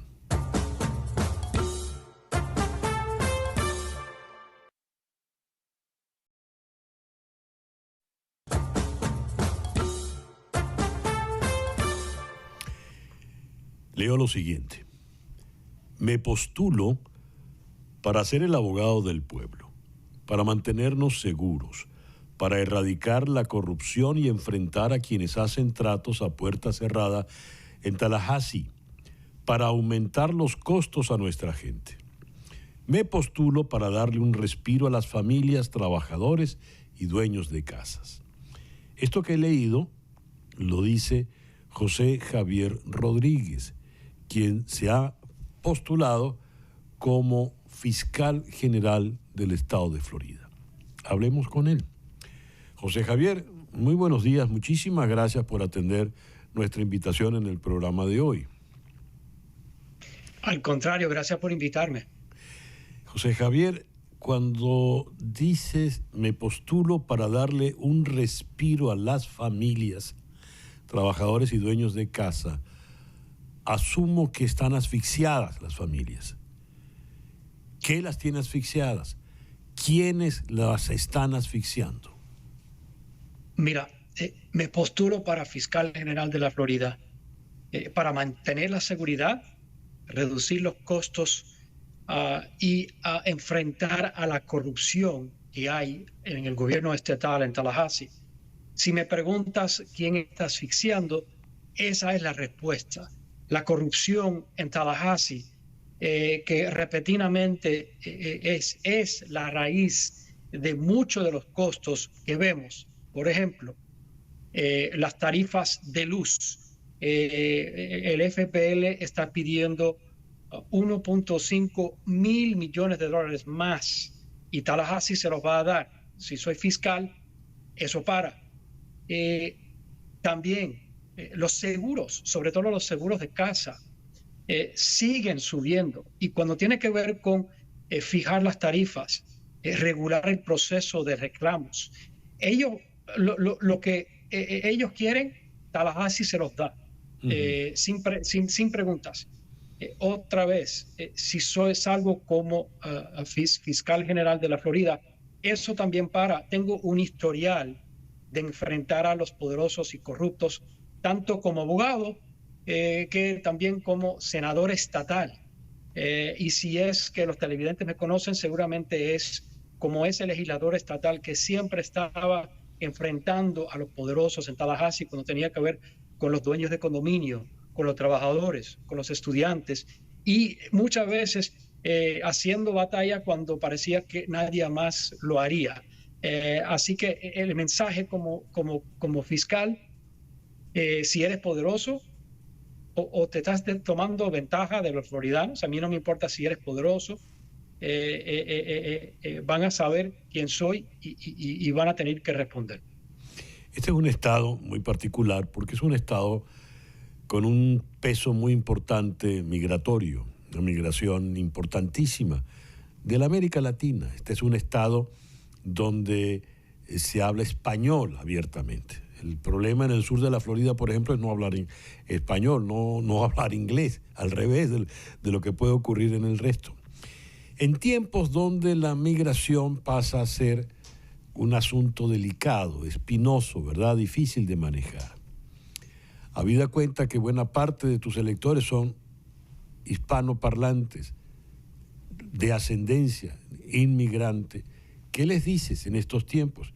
¿Qué harías desde esa oficina del fiscal general de Florida? Bueno, mira, primero, yo soy también hispano. Mi padre salió de Cuba dejando el comunismo por la libertad.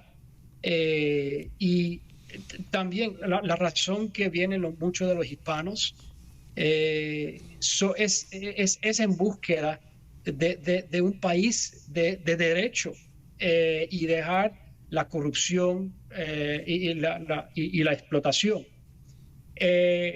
Y cuando tiene que ver con la migración y inmigración, otra vez, es un país de derechos. Tenemos una frontera, se tiene que respetar. Aún así, también valores americanos incluyen el trato justo, incluyen el trato digno, y eso también tiene que ser fundamental, porque si no tratamos a las personas con dignidad y con proceso debido, tampoco estamos respetando la ley y tampoco el espíritu americano. A ver, en la actualidad hay luchas políticas importantes. El actual fiscal general enfrenta acusaciones por lavado de dinero, fraude electrónico y puede ser sancionado por desacato. ¿Qué nos dices en ese caso? ¿Qué plantearías?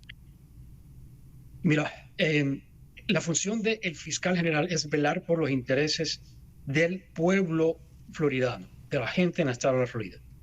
Si es que la gente se pregunta qué es un fiscal general del estado o pensaban que es el abogado del gobernador, no lo es.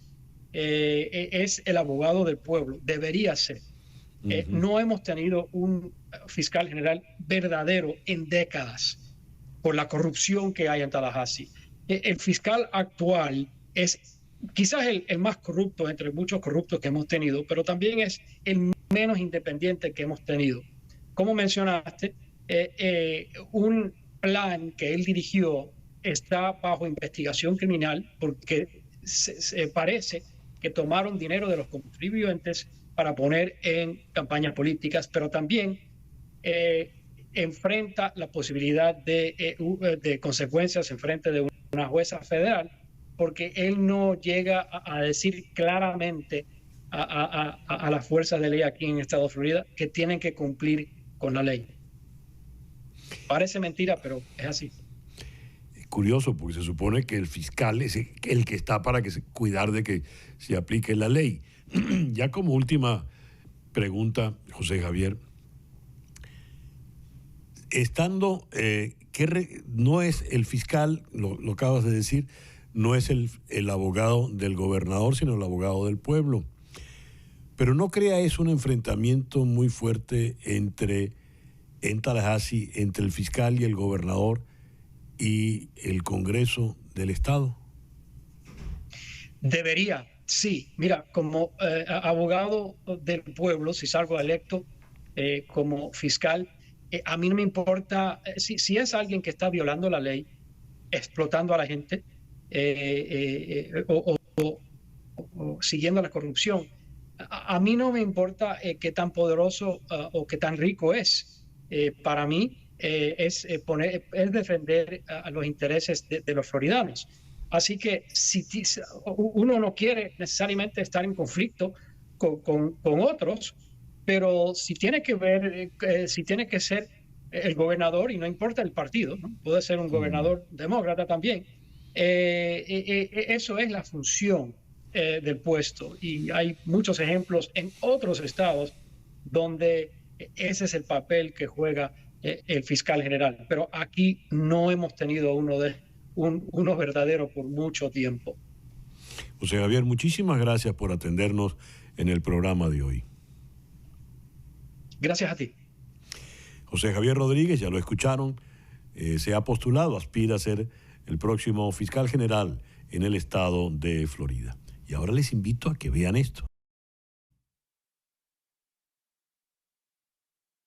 Hablo de The Duelist, de 1977, dirigida por Ridley Scott. Los Duelistas está inspirado en una novela homónima de el gran Joseph Conrad. Y la trama es curiosa. En tiempos de honor, en tiempos de guerras napoleónicas, dos tenientes, por un motivo extraordinariamente banal y caprichoso, se retan a duelo. Y estos dos tenientes, por razones del destino, nunca podrán concretar el duelo. Es decir, el duelo nunca podrá llegar hasta el final. De manera tal que el duelo siempre queda pospuesto. Así van pasando las guerras napoleónicas, así los vemos en los momentos triunfantes o los vemos derrotados en la nieve del invierno ruso, pero así les vemos que no se termina de concretar el duelo hasta que ya hacia el final, con Napoleón ya encerrado en Santa Elena, pues se llega al duelo final, con un final, valga la redundancia, solo digno de Joseph Conrad. Esta película la ha hecho Ridley Scott con un rigor donde él respeta todo, las modas, las usanzas, las costumbres, y es una delicia verla. Recién volví sobre ella y realmente me impresionó cómo el joven Ridley Scott pudo ser tan riguroso y tan serio que el actual Ridley Scott, a sus 80 y tantos años, haya terminado escupiendo en el joven magnífico que fue, cuando se le consideraba una de las grandes promesas del cine. Gran promesa que dio muchas películas maravillosas, porque estamos hablando de el responsable, entre otras, de Blade Runner, Thelma and Louise, Alien, y en fin, pare usted de contar porque su filmografía es sin duda importante. Pero esa filmografía comienza en The Duelist, cuando Ridley Scott era un director serio y riguroso. Maravillosa película y maravillosa novela.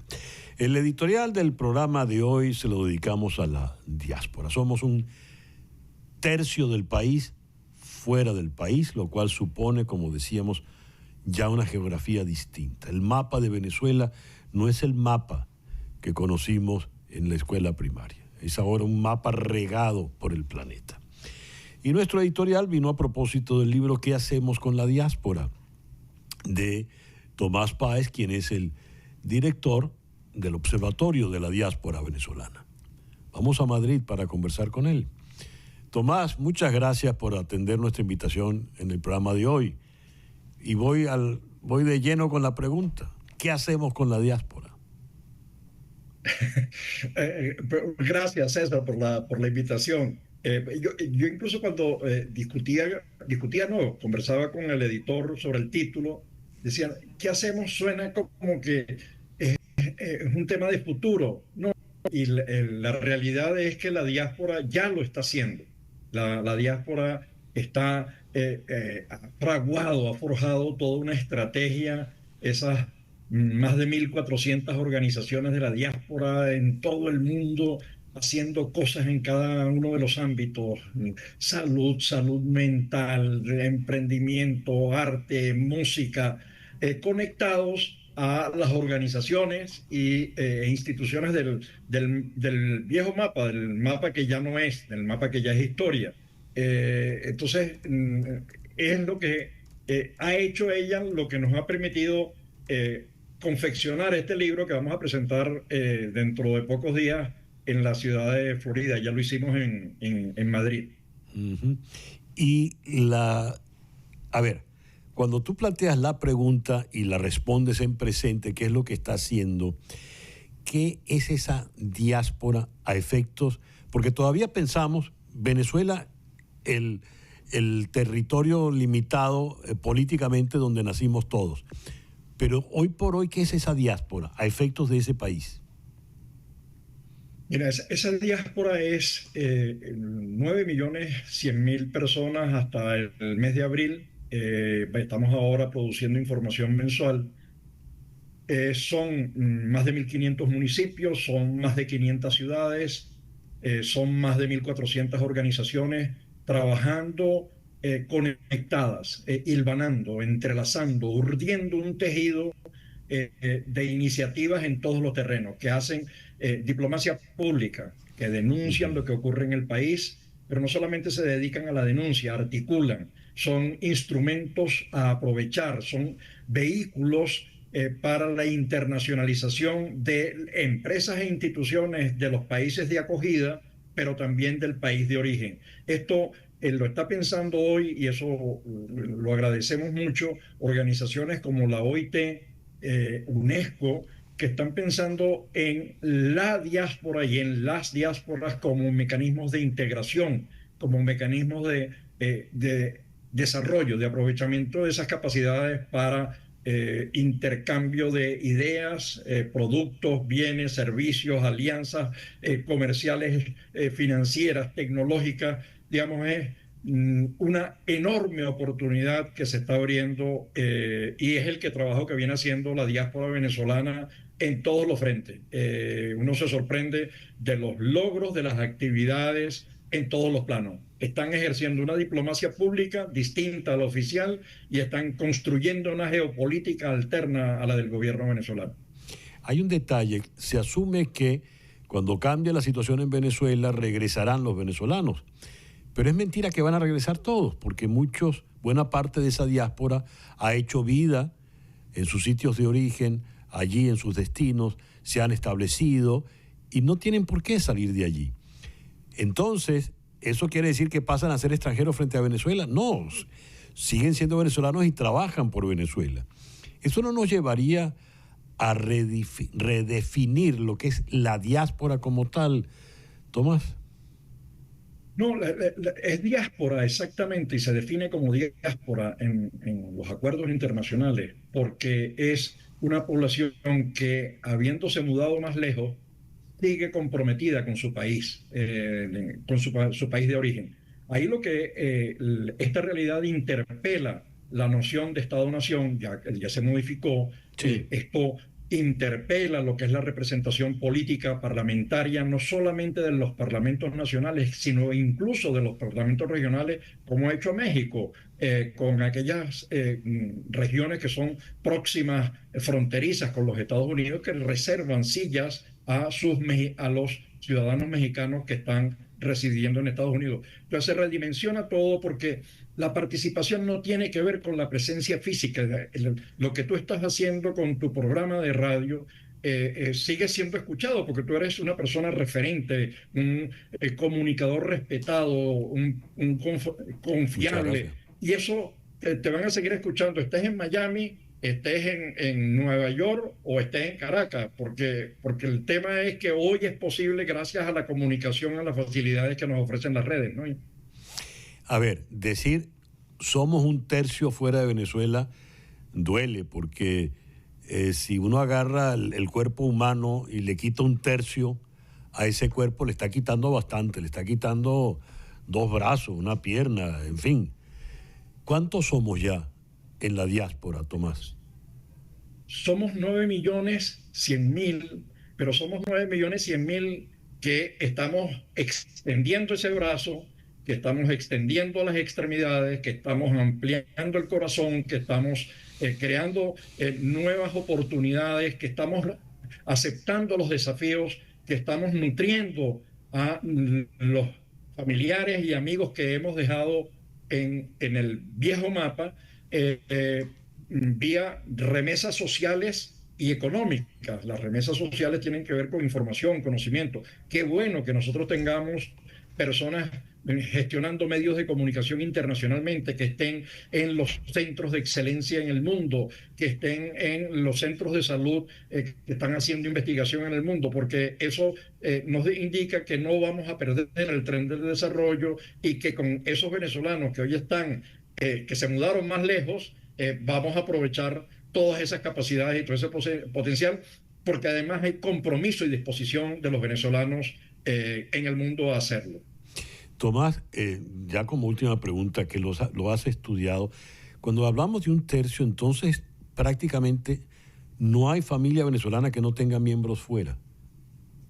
Es muy difícil que haya familia venezolana que no tenga y cambió la geografía, digamos, cambió la idea de que tú tienes hijos, nietos. Entonces el cambio que se ha producido en la sociedad venezolana es en su corteza y es en sus entrañas. Las madres que tienen que ver a los nietos unos están en Australia, los otros están en Sudáfrica, otros están en España y otros están en Colombia, digamos. Esa es la nueva realidad. Por fortuna, en la medida en que logremos recuperar la democracia y logremos iniciar el proceso de reconstrucción del país, vamos a tener miles de posibilidades. Imagínate solo en turismo. Tenemos 9 millones. Cada uno tiene un amigo, una persona que conoce. Estamos hablando de un mercado de 18 millones de ciudadanos para ese turismo venezolano. Tomás, muchas gracias por atendernos y enhorabuena. Te felicito por la publicación del libro. Estaremos muy pendientes de reseñarlo ya cuando esté aquí en Miami. Gracias a ustedes, de verdad. Un abrazo inmenso, César.